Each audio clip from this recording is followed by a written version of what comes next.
If you want to search by image on Motorola Edge 60 Pro, you have two main ways to do so.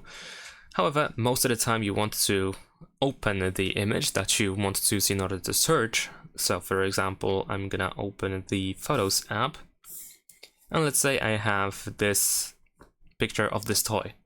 Now in order to search by using this image, we can either use the lens option, and then you should be able to get the Google search results. So this is one of the options. And another option is to simply use the circle to search feature, which can be activated by pressing and holding your finger on the home button or the navigation bar if you actually use the gestures instead of buttons.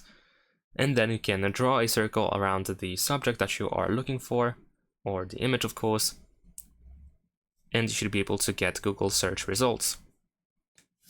And like I said, we can draw the circle, or you can just simply tap on the subject as well.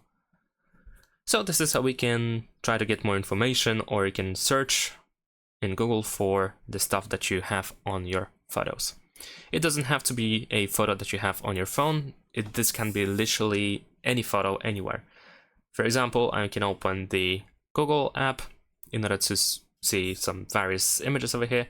And if, for example, I want to find out what is this, I can use circle to search, just tap on the subject, and there we go. Should be able to get results in Google. And that's it. Thanks for watching. Leave a like and subscribe.